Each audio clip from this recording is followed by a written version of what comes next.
हरे विष्णु, जय बृहस्पति देव।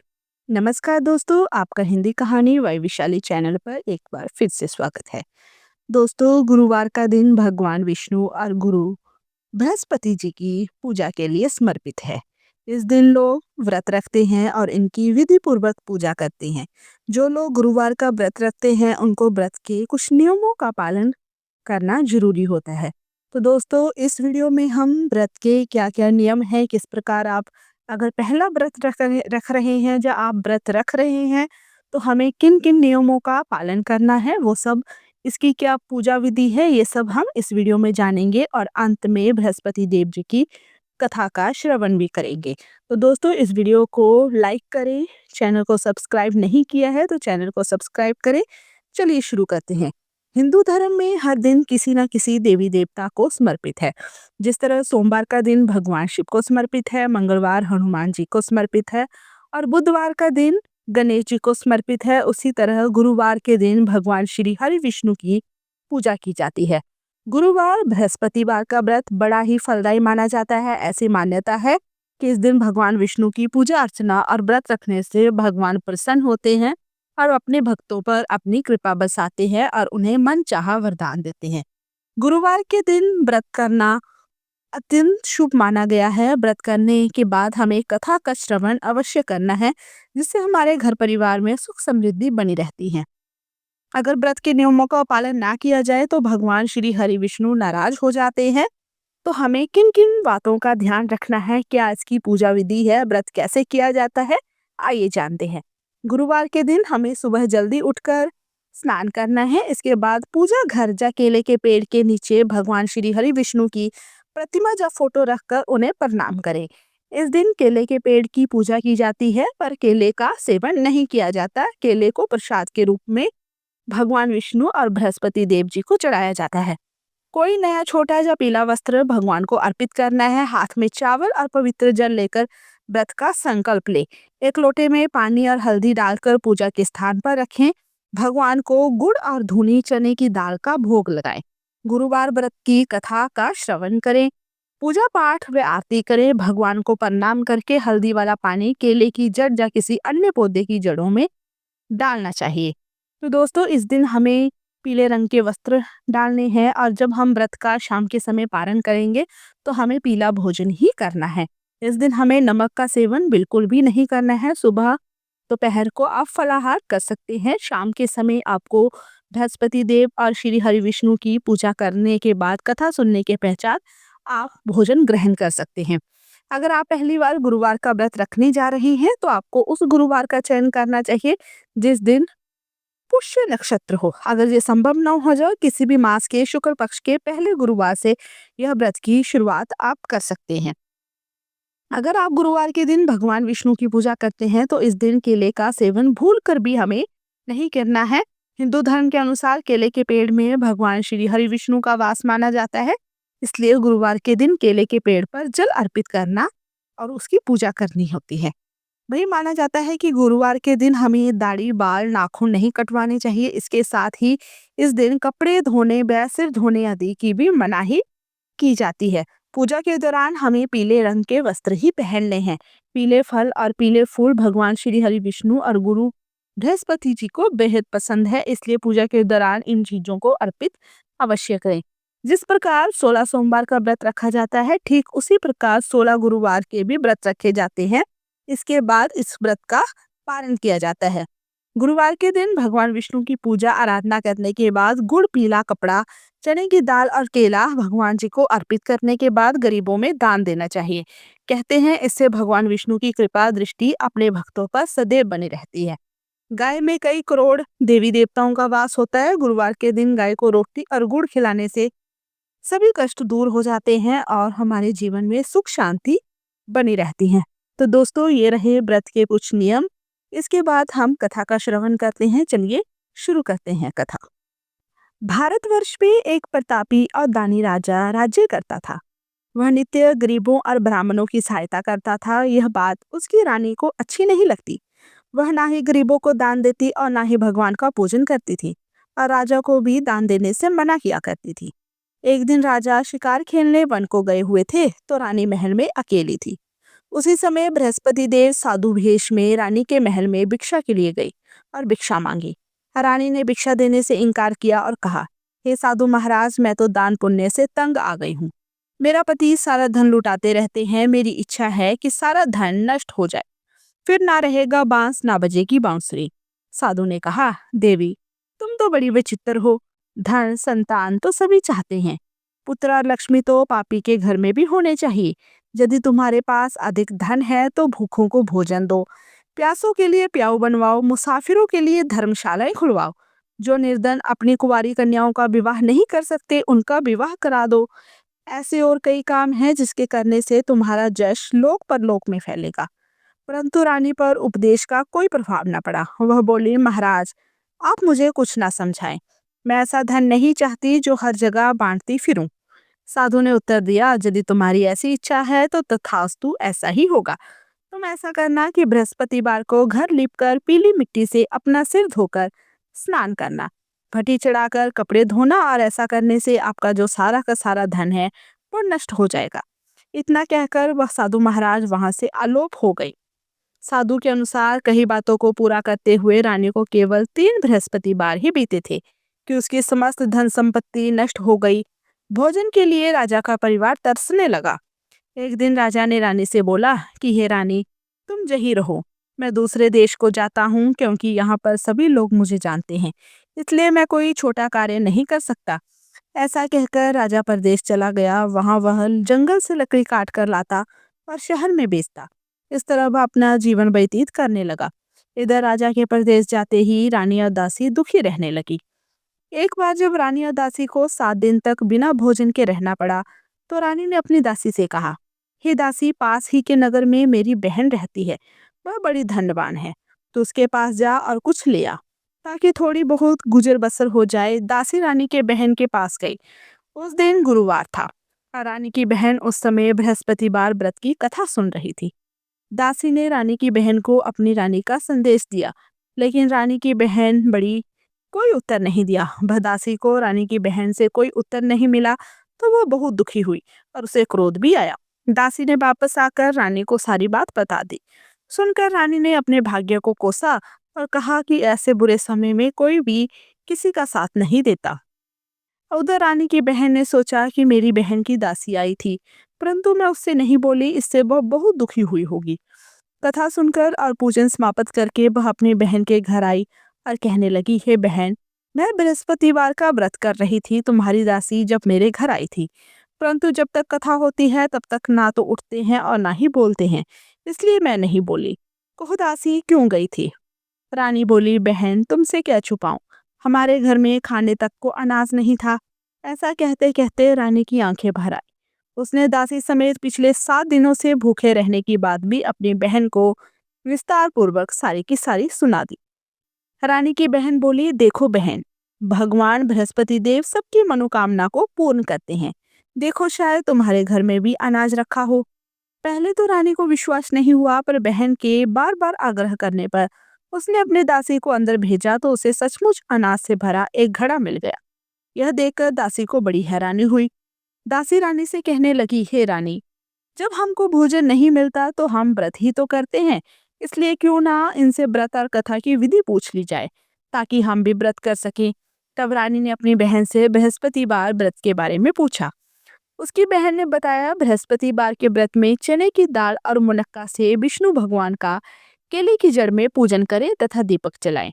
व्रत कथा सुने और पीला भोजन ही करें, इससे बृहस्पति देव प्रसन्न होते हैं। व्रत और पूजन विधि बताकर रानी की बहन अपने घर को लौट गई। 7 दिन के बाद जब गुरुवार आया तो रानी और दासी ने व्रत रखा। गुड़साल में जाकर चना और गुड़ लेकर आई, फिर उससे केले की जड़ तथा भगवान विष्णु का पूजन किया। पीला भोजन कहाँ से आए, इस बात को लेकर दोनों बहुत दुखी थे, क्योंकि उन्होंने व्रत रखा था, इसलिए बृहस्पति देव उनसे प्रसन्न थे। इसलिए वे एक साधारण व्यक्ति का रूप धारण कर 2 थालों में सुंदर पीला भोजन दासी को दे गए। भोजन पाकर दासी बहुत खुश हुई और फिर रानी के साथ मिलकर भोजन ग्रहण किया।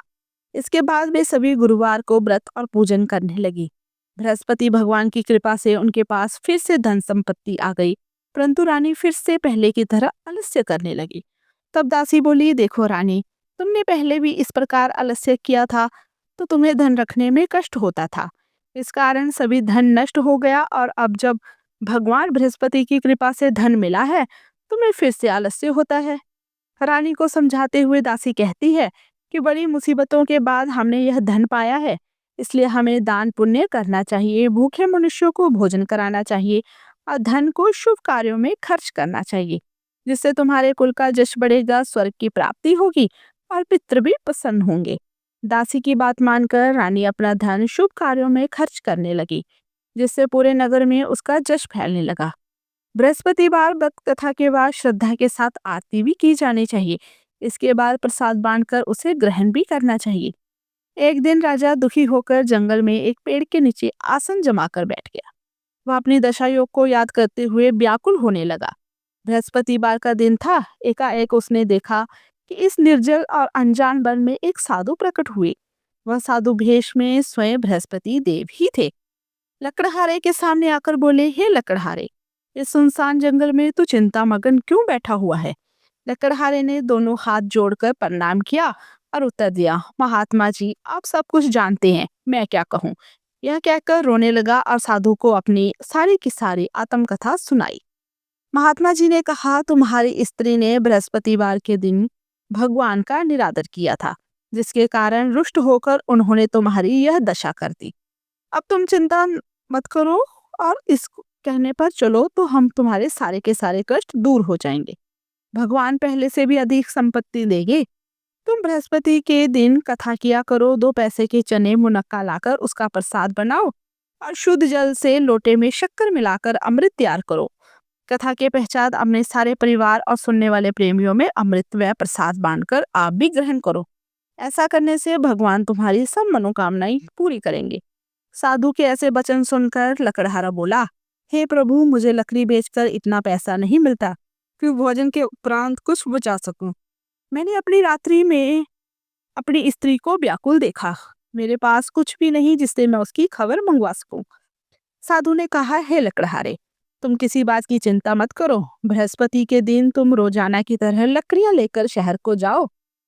तुमको रोज से 2 गुना धन प्राप्त होगा, जिससे तुम भली भांति भोजन कर लोगे तथा बृहस्पति देव की पूजा का सामान भी आ जाएगा। इतना कहकर साधु अंतर ध्यान हो गए। धीरे धीरे समय व्यतीत होने पर फिर वही बृहस्पतिवार का दिन आया।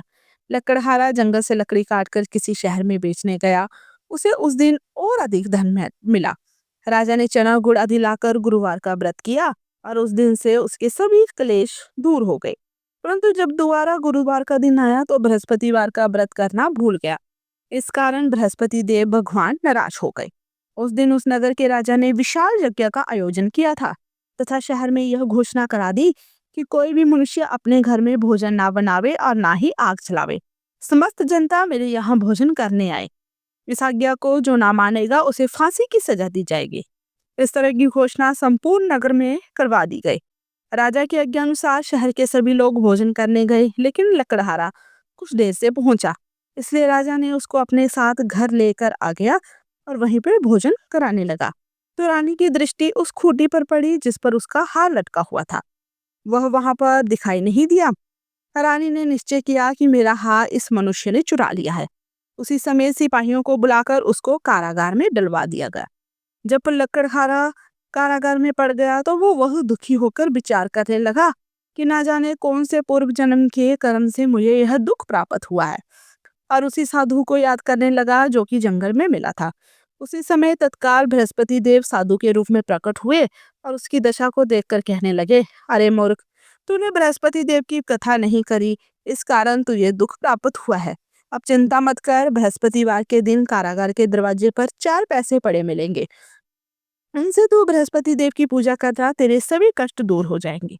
बृहस्पति के दिन उसे 4 पैसे मिले। लकड़हारे ने कथा कही और उसी रात्रि को बृहस्पति देव ने उस नगर के राजा को स्वप्न में कहा, हे राजा, तुमने जिस आदमी को कारागार में बंद कर दिया है वह निर्दोष है। वह राजा है, उसे छोड़ देना। रानी का हार उसी खूंटी पर लटका है। अगर तू ऐसा नहीं करेगा तो मैं तेरे सारे के सारे राज्य को नष्ट कर दूंगा। इस तरह रात्रि के स्वप्न को देखकर राजा प्रातःकाल उठा और खूंटी पर हाथ देखकर लकड़हारे को बुलवाकर क्षमा मांगी तथा लकड़हारे को योग्य सुंदर वस्त्र आभूषण देकर विदा कर दिया। बृहस्पति देव की आज्ञानुसार लकड़हारा अपने नगर को चल दिया। राजा जब अपने नगर के निकट पहुंचा तो उसे बड़ा आश्चर्य हुआ। नगर में पहले से अधिक बाग, तालाब, कुएं तथा बहुत सी धर्मशाला, मंदिर आदि बन गई हैं। राजा ने पूछा, यह किसका बाग और धर्मशाला है? तब नगर के सब लोग कहने लगे कि यह सब रानी और बांदी के हैं। तो राजा को आश्चर्य हुआ और गुस्सा भी आया। जब रानी ने यह खबर सुनी कि राजा आ रहे हैं तो उन्होंने बांदी से कहा कि हे दासी, देख राजा हमको कितनी बुरी हालत में छोड़ गए थे। हमारी ऐसी हालत देखकर वह लौट ना जाए, इसलिए तू दरवाजे पर खड़ी हो जा। आज्ञानुसार दासी दरवाजे पर खड़ी हो गई। राजा आए तो उन्हें अपने साथ ले आए। तब राजा ने क्रोध करके अपनी रानी से पूछा कि यह धन तुम्हें कैसे प्राप्त हुआ है? तब उन्होंने कहा, हमें यह सब धन बृहस्पति देव की व्रत की कृपा से प्राप्त हुआ है। राजा ने निश्चय किया कि 7 रोज बाद तो सभी बृहस्पति देव का पूजन करते हैं, परंतु मैं प्रतिदिन में 3 बार कहानी तथा रोज व्रत किया करूंगा। अब हर समय राजा के दुपट्टे में चने की दाल बंदी रहती तथा दिन में 3 बार कहानी कहता। एक रोज राजा ने विचार किया कि चलो अपनी बहन के यहाँ हो जाए आवे।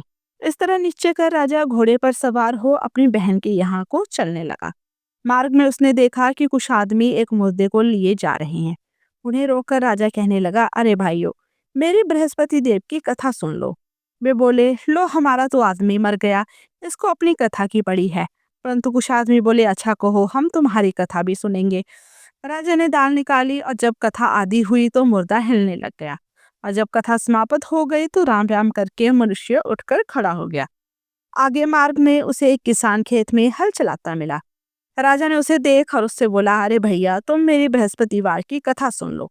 किसान बोला, जब तक मैं तेरी कथा सुनूंगा तब तक 4 हरैया जोत लूंगा। जा अपनी कथा किसी और को सुनाना। इस तरह राजा आगे चलने लगा तो राजा के हटते ही बैल पछाड़ खाकर गिर गई और किसान के पेट में बड़ी जोर का दर्द होने लगा। उस समय उसकी माँ रोटी लेकर आई। उसने जब यह देखा तो अपने पुत्र से सब हाल पूछा। तो बेटे ने सभी हाल कह दिया। तो बुढ़िया दौड़ी दौड़ी उस घुड़सवार के पास गई। उससे बोली कि मैं तेरी कथा सुनूंगी तो अपनी कथा मेरे खेत पर चलकर ही कहना। राजा ने बुढ़िया के खेत पर जाकर कथा कही, जिसे सुनते ही वह बैल उठ खड़ा हुआ और किसान के पेट का दर्द भी बंद हो गया। राजा अपनी बहन के घर पहुंचा। बहन ने भाई की खूब मेहमानी की। दूसरे रोज प्रातःकाल राजा जगा तो वह देखने लगा कि सब लोग भोजन कर रहे हैं। राजा ने अपनी बहन से कहा, ऐसा कोई मनुष्य है जिसने भोजन नहीं किया हो? मेरी बृहस्पतिवार की कथा सुन ले। बहन बोली, हे भैया, यह देश ऐसा ही है कि पहले यहाँ लोग भोजन करते हैं, बाद में अन्य काम करते हैं। अगर कोई पड़ोस में हो तो मैं देख आती हूँ। यह कहकर देखने चली गई, परंतु उसे कोई ऐसा व्यक्ति नहीं मिला जिसने भोजन ना किया हो। अतः वह एक कुम्हार के घर गई जिसका लड़का बीमार था। उसे मालूम हुआ कि उसके यहाँ 3 रोज से किसी ने भोजन नहीं किया। रानी ने अपने भाई की कथा सुनने के लिए कुम्हार से कहा। वह तैयार हो गया। राजा ने जाकर बृहस्पतिवार की कथा कही, जिसको सुनकर उसका लड़का ठीक हो गया। अब तो राजा की प्रशंसा होने लगी। एक रोज राजा ने अपनी बहन से कहा कि हे बहन, हम अपने घर को जाएंगे, तुम भी तैयार हो जाओ। राजा की बहन ने अपनी सास से कहा। सास ने कहा, हाँ चली जा, परंतु अपने लड़कों को मत ले जाना, क्योंकि तेरे भाई के कोई औलाद नहीं है। बहन ने अपने भैया से कहा, हे भैया, मैं तो चलूंगी पर कोई बालक नहीं चाहेगा। राजा बोला, जब कोई बालक नहीं चलेगा तब तुम भी क्या करोगी? बड़े दुखी मन से राजा अपने नगर को लौट आया। राजा ने अपनी रानी से कहा, हम निर्वंशी हैं, हमारा मुख देखने का धर्म नहीं है और कुछ भोजन आदि नहीं किया। रानी बोली, हे प्रभु, बृहस्पति देव ने हमें सब कुछ दिया है, वह हमें औलाद अवश्य देंगे। उसी रात को बृहस्पति देव ने राजा के स्वप्न में कहा, हे राजा, उठ, सभी सोच त्याग दे, तेरी रानी गर्भ से है। राजा की यह बात सुनकर बड़ी खुशी हुई। 9वें महीने में उसके गर्भ में एक सुंदर पुत्र पैदा हुआ। तब राजा बोला, हे रानी, स्त्री बिना भोजन के रह सकती है पर बिना कहे नहीं रह सकती। जब मेरी बहन आए तो तुम कुछ मत कहना। रानी ने सुनकर हाँ कर दिया। जब राजा की बहन ने यह शुभ समाचार सुना तो वह बहुत खुश हुई तथा बधाई लेकर अपने भाई के यहाँ आई। तभी रानी ने कहा, घोड़ा चढ़कर तो नहीं आई, गधा चढ़ी आई हो। राजा की बहन ने बोली, भाभी, मैं इस प्रकार न कहती तो तुम्हें औलाद कैसे मिलती? बृहस्पति देव ऐसे ही हैं, जिसके मन में जैसी कामनाएं हैं सभी को पूर्ण करते हैं। जो सद्भावना पूर्वक बृहस्पतिवार का व्रत करता है वह कथा को सुनता है वो और दूसरों को सुनाता है, बृहस्पति देव उसकी सभी मनोकामनाओं को पूर्ण करते हैं। तो दोस्तों ये रही बृहस्पतिवार की व्रत कथा और व्रत की विधि। दोस्तों अगर वीडियो अच्छी लगी तो चैनल को सब्सक्राइब करें, वीडियो को लाइक करें और ज़्यादा से ज़्यादा लोगों तक शेयर अवश्य करें। जय बृहस्पति देव, जय विष्णु।